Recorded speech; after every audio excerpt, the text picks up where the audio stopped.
할렐루야, 한 주간 평안하셨습니까? 5월이 시작됐습니다. 5월부터는 가정으로부터 시작되는 신앙이라는 주제를 가지고 우리 설교 시리즈를 함께 나누고자 합니다. 다른 곳이 아니라 바로 가정에서부터 시작되는 우리의 신앙. 어떤 여정이 펼쳐질지 또 어떤 은혜를 주실지 사모하고 기대하는 마음으로 함께 떠났으면 좋겠습니다. 그 첫 번째 시간, 오늘 요한복음 너무도 잘 아시는 12장 24절의 말씀을 중심으로 해서 한 알의 밀알이 가장 먼저 떨어져야 할 곳은, 다시 한번 말씀드릴게요. 한 알의 밀알이 가장 먼저 떨어져야 할 곳은 이라는 제목으로 함께 말씀을 나누도록 하겠습니다. 여러분이 생각할 때 가장 선교가 어려운 지역이 어디라고 생각하십니까? 여러 가지의 복음 불모지가 있겠지만 가까이는 북한부터 멀리는 아프리카까지 많은 지역이 떠오르실 겁니다. 하지만 2025년 현대를 살고 있는 그리스도인들에게 가장 어려운 선교지는 북한도 아니고 아프리카도 아니고 정치적이거나 종교적인 이유가 있는 곳도 아니고 참으로 안타깝게도 가장 선교가 어려운 곳은 바로 가정입니다. 부모이며 부부 사이이며 자녀들, 즉 가족에게 복음을 전하는 것이 가장 어려운 시대라는 것입니다. 예전처럼 그리스도인 부모에게서 그리스도인 자녀로 자연스럽게 복음의 흐름이 이어지는 것은 정말 쉽지 않은 시대에 와 있기 때문입니다. 그런데 비단 선교만 어려워진 것은 아닙니다. 전통적으로 생각하고 있던 이 가정에 대한 모든 것들이 깨지고 무너지고 있는 가운데 있습니다. 아마도 가장 급속도로 빨리 변하고 있는 게 있다면 바로 가정 문화일 것입니다. 모든 영역에서 가장 소통이 쉬워야 하고 친밀해야 하고 사랑의 공동체여야 하는 가정은 오히려 더욱더 개인화되어서 붕괴 위기에 놓였다고 해도 과언이 아닙니다. 가정의 변화는 핵가족화, 저출산, 1인 가구들의 증가 등으로 인해서 규모가 작아지고 다양해지는 추세입니다. 여러분들 알고 계실지 모르겠지만 가족의 정의도 혈연이나 이런 가족 중심들로 바뀌었던 게 아니라 많은 다른 이유로 다양한 가족 형태가 생기게 되었는데요. 일반적인 부모와 자녀로 구성된 핵가족, 부모, 자녀, 조부모, 이모, 삼촌 등으로 여러 세대가 함께 사는 확대가족, 노인만으로 구성된 노인가족, 부모 한 명과 그 자녀로 구성된 한부모 가족, 재혼으로 서로 다른 가족원이 함께 살게 된 계부모 가족, 혈연이나 법적으로 아무런 관계가 없지만 함께 동거하면서 전통적인 가족 역할을 수행하는 혼합가족, 주로 동성부부나 인공수정이나 대리모와 같은 보조적인 생식기술을 통해 형성되는 생식가족, 일정 기간 동안 다른 사람의 자녀를 양육하는 위탁가족, 결혼한 자녀들이 부모와 함께 살지는 않지만 부모 주위에서 한 가정을 이루며 생활하는 수정 확대 가족, 국제 결혼이나 입양을 통해 여러 문화가 존재하는 다문화 가족. 우리가 알고 있던 단순히 대가족과 핵가족 이외에 너무나도 많은 가족의 구성이 생겨난 지금입니다. 이렇게 다양한 가족의 형태가 생겨난 이유이기도 하고 동시에 이렇게 다양하게 있다 보니 오히려 더 중요하게 두각되는 게 무엇이냐면 바로 개인의 권리입니다. 그리고 그 권리 주장은 자연스럽게 개인주의로 흘러가게 되고 좋은 방향으로 흘러가서 자리를 잡으면 정말 좋으련만 이 개인주의는 좋은 방향으로 흐르지 않고 결국은 안타깝게도 공동체를 중요하게 생각하지 않는 데까지 이르게 되었다는 것입니다. 그러니까 즉 공동체가 필요 없는 개인이 되었다는 것입니다. 이렇게 조금의 헌신이나 양보 없이 개인의 권리만을 강조하며 또 그렇게 키우다 보니 또 그렇게 하는 게 가정의 트렌드인 것처럼 꾸며대는 세상의 풍토 때문에 부모가 자녀에게, 부부 사이에, 자녀가 부모에게 쉽게 어떤 말을 하지 못하는, 그게 복음이라면 더욱더 어려운, 신앙에 대한 이야기라면 더욱더 말하기 어려워진 시대라는 흐름이 생겨버렸고 그 속에서 가정의 복음화라는 말 자체는 이제 개인의 권리를 뛰어넘지 못하는 말이 되었다는 것입니다. 여러 가지 이유들이 있을 겁니다. 그런데 납득이 가는 이유도 있고 납득이 가지 않는 그런 이유들에 대해서 살펴보고자 하는 것이 아닙니다. 왜냐하면 그 이유들을 아무리 살펴본다고 하더라도 근본적으로 해결돼야 할 일들이 해결되지 않으면 절대 해결될 수 없는 게 바로 이 개인의 권리 강화이기 때문입니다. 사랑하는 여러분, 세월이 흘러갈수록 가정도 세상도 개인화가 되어 갈 것입니다. 그래서 시대를 바꿀 수 없다면 내가 먼저 바뀌어야 한다는 것입니다. 이 세상을 변화시킬 수 없다면 그리스도인이 변화의 물결을 시작할 수 있어야 한다는 것입니다. 이런 세대 속에서 이런 시대를 살아가면서 그리스도인이라면 반드시 그 가정을 위하여 해야 할 일이 있다는 것을 오늘 함께 나누고자 하는 것입니다. 잠시 예수님이 십자가를 지던 대로 돌아가 보겠습니다. 예수님은 십자가를 지시기 위해 예루살렘에 입성하셨습니다. 그런데 유대인뿐만이 아니라 헬라인들도 예수님을 만나기 위해 찾아와서 예수님이 드디어 이렇게 선포할 때가 있습니다. 요한복음 12장 23절, 인자가 영광을 받을 때가 왔다. 즉 유대인뿐만 아니라 헬라인에게도 하나님의 구원이 임함을 알았기 때문에 이제 정말로 십자가를 짐으로 구원의 보편성을 드러내며 온 세상을 구원하기 위한 그 계획을 실행할 때가 왔다는 것이죠. 우리가 볼 때는 잔인한 십자가였지만 예수님은 그것이 하나님께도 자신에게도 얼마나 큰 영광인지를 알았기 때문에 영광을 받을 때라는 말을 사용한 것입니다. 그래서 그 영광을 위한 자신의 결단을 나타낸 말이 바로 요한복음 12장 그토록 유명한 24절 이 말씀입니다. 인자가 영광을 받을 때가 왔는데 그 영광을 어떻게 받을 것이냐? 내가 진정으로 너희에게 말한다. 밀알 하나가 땅에 떨어져서 죽지 않으면 한 알 그대로 있고 죽으면 열매를 많이 맺는다. 아멘. 즉 자신이 한 알의 밀알이 되어 이 땅에 죽음으로 말미암아 많은 열매를 맺을 것이라는 걸, 그것이 하나님께서 말씀하시는 영광이라는 걸 보여주고 계신다는 거죠. 그렇게 솔솔수범하심으로 십자가에서 죽으시고 그는 부활하셨습니다. 그래서 우리 모두는 대부분 다 알고 있습니다. 이제 예수님이 가신 그 하늘의 미랄의 길이 바로 내가 가야 할 길이라는 것을 말입니다.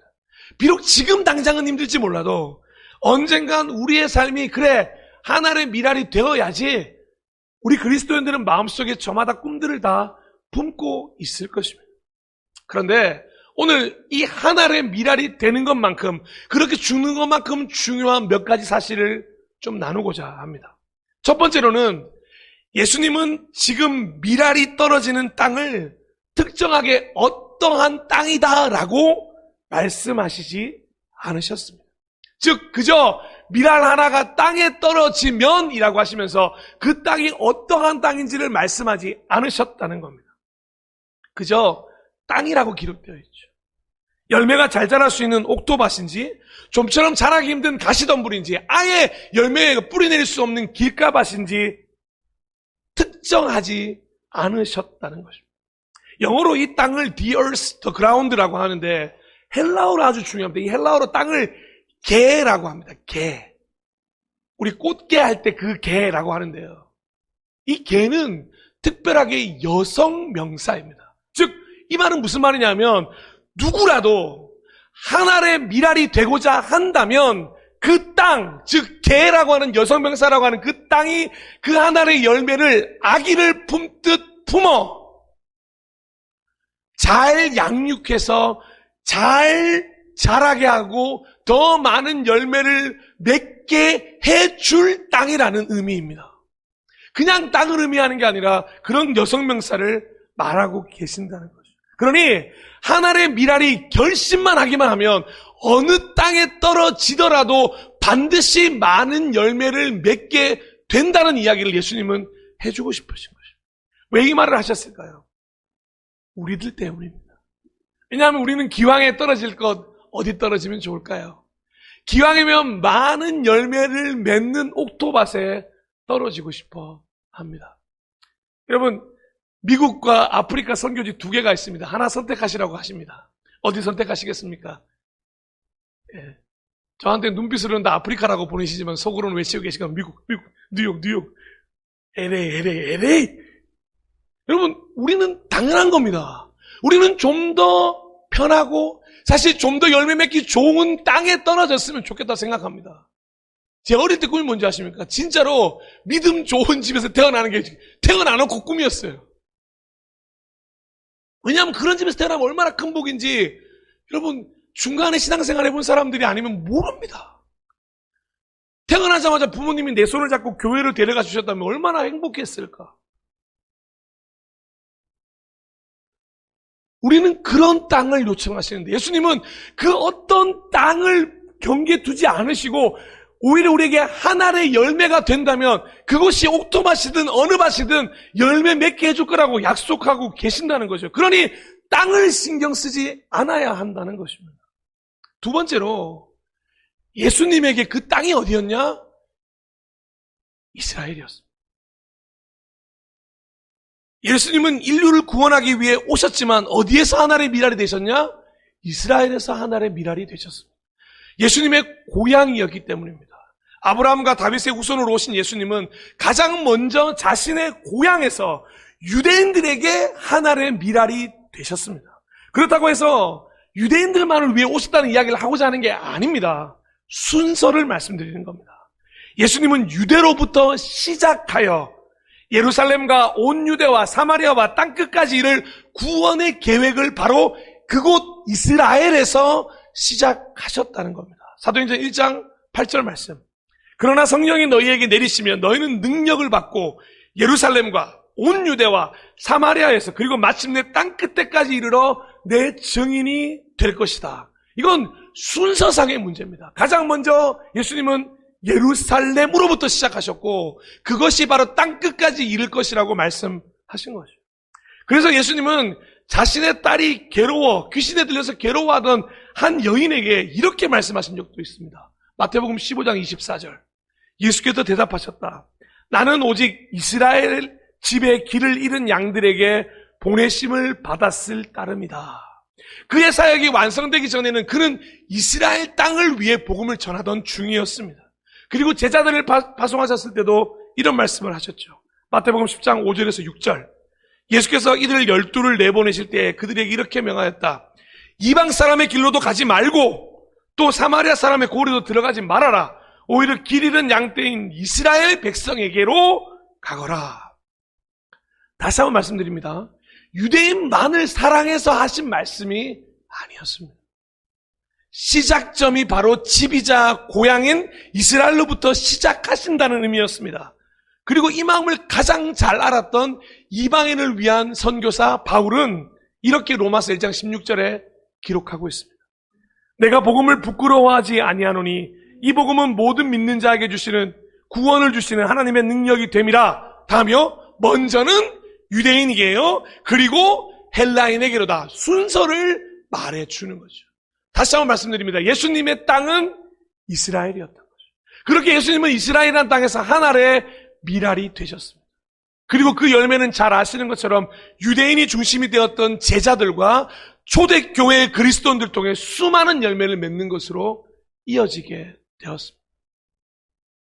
이 두 번째에서 오늘 우리가 배워야 할 큰 이야기가 있습니다. 사랑하고 존경하고 축복하는 예배자 여러분, 동역자 여러분, 현재 우리도 마찬가지입니다. 우리도 한 알의 미랄이 되어 가장 먼저 떨어져야 할 땅은 어디냐면 다른 곳이 아니라 바로 우리들의 가정이라는 것입니다. 교회도 세상도 먼저가 아닙니다. 가장 먼저 미랄이 되어 죽어야 할 곳은 우리 각자가 속해져 있는 가정이라는 것입니다. 가정이 없는 분들에게는 가정과도 같은 공동체라고 말씀드릴 수 있는 겁니다. 아주 특별한 경우 교회가 가정과도 같은 공동체라면 교회가 첫 시작이 될 수 있어야 한다는 것입니다. 하지만 기본적으로 그리스도인이라면, 이런 시대 속에 살아가는 그리스도인이라면, 개인의 권리가 주장되고 점점 개인화되어가는 이 세상 속이라면 자신이 속한 가정에서 그 땅에서 한 알의 미랄로 죽을 수 있어야 한다는 것입니다. 그것이 시작이어야 한다는 거죠. 이걸 반대로 생각하는 분들이 너무도 많습니다. 회사에 가서 죽어야 한다는 사람도 많고 교회에 가서 죽어야 된다는 사람도 많습니다. 예, 실제로 그런 분들 너무도 많이 만났습니다. 하지만 정작 가장 먼저 죽어져야 할 가정에서는 여전히 살아 숨쉬는 그를 보았을 때 다시 한번 권면하는 거죠. 하늘의 미랄이 가장 먼저 떨어져야 할 곳은 가정이라. 가장 작은 단위로서의 성전은 나 자신입니다. 움직이는 성전이고 움직이는 교회입니다. 그런데 가장 작은 단위의 공동체로서의 성전은 바로 가정이라는 것을 알고 계십니까? 이 가정교회라는 말은 사실 따로 예배당이 아닌 집을 예배당 삼아서 예배드리는 장소를 말하는 게 아니라, 그런 장소를 가진 교회를 말하는 게 아니라 사실상 말 그대로 가정이 가장 작은 교회라는 걸 인정하는 단어라고 볼 수 있다는 것입니다. 그러니 여러분 집으로 돌아가는 그곳이 가정교회가 되는 거죠. 그래서 가정예배가 존재하는 것입니다. 가정이 교회인지 모르는데 가정에서 드리는 예배를 가정예배라고 부른다면 앞뒤가 맞지 않는 것이라는 거죠. 가정이 교회이고 거기부터 시작이고 우리의 신앙은 사실상 가정에서부터 시작한다는 걸 깨달아야 하기 때문입니다. 그런데 알고 계시죠? 가장 역설적이게도 가장 죽기 어려운 곳이 가정입니다. 그게 현실입니다. 교회에서도 죽으라면 죽을 수 있고 세상에서도 죽으라면 죽을 수 있고 회사에서도 죽으라면 죽을 수 있을 것 같아요. 그런데 유독 가장 떨어지기 싫은 땅이 가정이 된다는 것입니다. 가정에서부터 하나님의 나라가 시작되도록 하나님의 미랄이 되어야 하는데 왜 그렇게도 이 가정이라는 땅에는 떨어지기가 싫은지. 어떤 분들은 가정 문을 열자마자 화가 난다는 분이 있더라고요. 그래서 문을 열자마자 다시 나가고 싶어. 그만큼 가정의 갈등이 고도화된 상황에 살고 있다는 거죠. 그래서 그리스도인들은 다른 곳을 선교지라고 생각하기 전에 가정을 가장 가까이 있는 선교지라고 생각해야 한다는 것입니다. 기본적으로 가정이야말로 나에게 허락된 가장 중요한 선교지고 거기서부터 하나님의 마음을 배우고 하나님의 말씀을 실천할 가장 먼저인 곳이 되어야 하는 곳, 바로 가정이라는 것입니다. 그래서 더 섬겨야 되고요. 그래서 더 노력해야 되는 것이 가정이라는 걸 우리 모두 다 잘 알고 있을 것입니다. 그런데 그 섬김과 노력을 한마디로 말하자면 뭐냐? 가정이라는 땅에 떨어지는 하늘의 밀알이라고 말할 수 있다는 것입니다. 첫 번째, 두 번째, 그리고 세 번째로는 그 땅에 대한 이야기, 그리고 가장 가까이 떨어졌던 예수님이 이스라엘이라는 땅에 떨어지셨다는 것. 그리고 마지막 세 번째는 하나님에 의해, 누군가에 의해 땅에 떨어지는 것을 의미하는 구절이 아니라는 것입니다. 사랑하는 여러분, 많은 사람들이 요한복음 12장 24절을 누군가에 의해 강제적으로 뿌려지는 씨앗이라고 생각하신다면 오해십니다. 여기서 조금도 수동태는 쓰이지 않았습니다. 모든 단어는 능동태로 자기 스스로 그대로 땅에 떨어진다는 의미를 말하고 있습니다. 누군가가 시켜서 억지로 강제로 의무적으로 떨어지는 게 아니라 기꺼이 믿음으로, 기꺼이 감사함으로, 기꺼이 자발적으로 죽기 위하여 땅에 자신 스스로 떨어진다는 이야기입니다. 저는 이 하늘의 미랄이라는 가장 이 구절의 가장 큰 비밀이 뭐냐면 바로 거기에 숨겨져 있다고 생각합니다. 여러분, 우리가 강제로라도 뿌려질 수 있습니다. 하나님이 우리를 뿌리시려면 지금도 우리를 집어, 언더우드 선교사님들한테 그렇게 한 것처럼, 언더우드 선교사님 그런 글이 있거든요. 미국에 있던 나를 집어 조선에 보내셨다는 거예요. 그렇게 하실 수 있는 분이세요. 지금 당장이라도 저 아프리카 오지에 가서 복음 전하라고 우리를 그렇게 강제로 보내실 수 있는 분입니다. 그런데 이 하나님의 미랄은 그걸 설명하는 게 아니라 하나님의 뜻을 깨달았어. 하나님의 뜻에 순종하고자 자원하여 하나님의 미랄이 되고자 하는 그 믿음을 말하고 있다는 거죠. 그래서 미랄에 대해서 설명할 때 절대 명령형이나 강조형으로 쓰지 않고 그냥 평상 단어로 쓰고 있다는 것입니다. 여러분, 사실 누군가에 의해서 떨어진다면 억울할 수밖에 없고 아마 발버둥 칠 겁니다. 아마 떨어져 죽기 싫어서 그냥 발버둥 칠 겁니다. 솔직히 원망할 것 같고 짜증날 것 같습니다. 그냥 땅에 떨어졌어요. 누군가의 땅에 떨어졌습니다. 그런데 아마 최대한 죽지 않으려고 나 자신을 최대한 지키려고 노력하면서 결국 죽지 않을 겁니다. 그런 말씀대로 되겠죠. 하늘의 미랄이 땅에 떨어져 죽으면 많은 열매를 맺고 그대로 있으면 아무 열매도 맺지 못하는. 우리가 가정에서 아직도 아무런 열매를 맺지 못하고 있는 가장 큰 이유가 있다면, 혹여나 그런 분들이 계신다면 여전히 그곳에서 죽기 싫어 발버둥 치는 내 모습이 있기 때문이라는 것입니다. 그리스도인이 되었다고 말하지만 그대로 있으면 아직 그리스도인이 아니라 옛사람인 것처럼 갈라디아서 2장 20절을 고백하고 있지만 여전히 그 말씀의 의미를 전혀 모르는 사람과도 같다는 것입니다. 이제는 내가 사는 것이 아니요 그리스도가 내 안에 산다는 이 말이 하늘의 미랄로 떨어지지 않는다면 결코 이해할 수 없는 것이죠. 그리고 부활이 눈앞에 있더라도 고향으로 내려가는 그 엠마오로 가는 두 제자와 우리는 별반 다를 게 없다는 것입니다. 사랑하는 동역자 여러분, 가정이라는 땅에 자발적으로 떨어지시는 하나님의 미랄 되셨으면 좋겠습니다. 희생과 헌신을 말하는 것이 아닙니다. 오히려 기쁨과 감사를 말하는 것입니다. 그래, 내가 죽어야지 이놈의 가정에 라고 말하는 게 아닙니다. 여러분, 왜 가정에 떨어지는 걸 희생과 헌신으로 표현하십니까? 가정이야말로 진정한 기쁨과 감사로 할렐루야를 외치며 떨어져 죽을 수 있는 곳입니다. 그러니 괜시리 희생과 헌신이라는 말로 부담감을 가지지 않는 게 중요합니다. 언제나 선택은 기쁨이어야 하고 감사함으로 죽는 자발적인 하나의 미랄. 솔직히 내가 아니라 다른 구성원이 되어줬으면 좋겠습니다. 동현이가 그랬으면 좋겠고 가인이가 그랬으면 좋겠고 서연이가 그랬으면 좋겠습니다. 라고 생각하지 않겠습니까? 기왕이면 우리 아빠 엄마가 그렇게 하나님의 미랄 대주시면 안 될까요? 기왕이면 자식들 니들이 좀, 야, 니들은 살 날도 많이 남았잖아. 이제 죽어 빨리 인마. 미루고 미루다 보면 죽지 않고 그대로 있게 되는 거죠.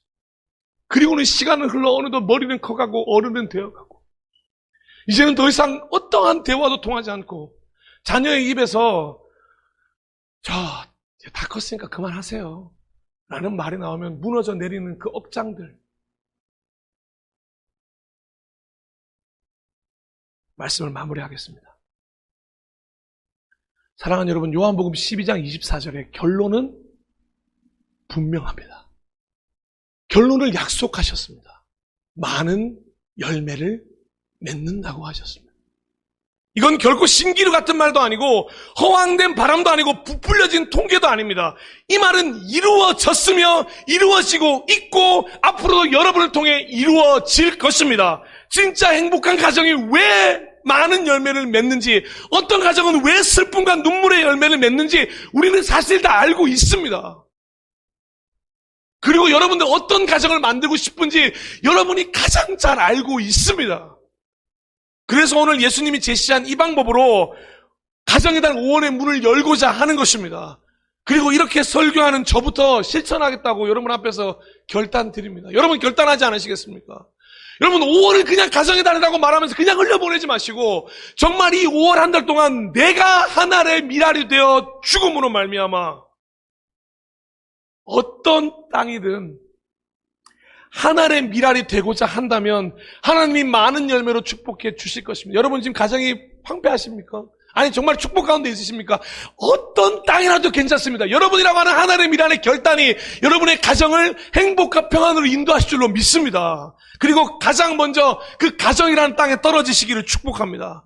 교회로 가고 싶으십니까? 공동체로 세상으로 더 많은 열매를 맺으러 가기 전에 먼저 가정에서부터 인정받으시고 가정에서부터 용납받으시고 가정에서부터 존중받으시는 가정이 우리의 첫 선교지라는 것. 그리고 마지막으로 기꺼이 떨어집시다.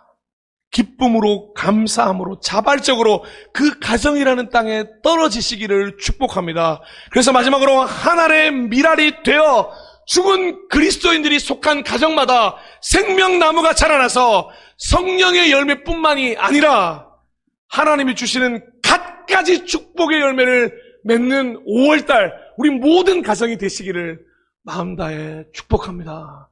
우리 이 시간 찬양팀과 함께 그런 마음으로 또 하나의 열매를 바라시며 함께 고백하며 나아갔으면 좋겠습니다.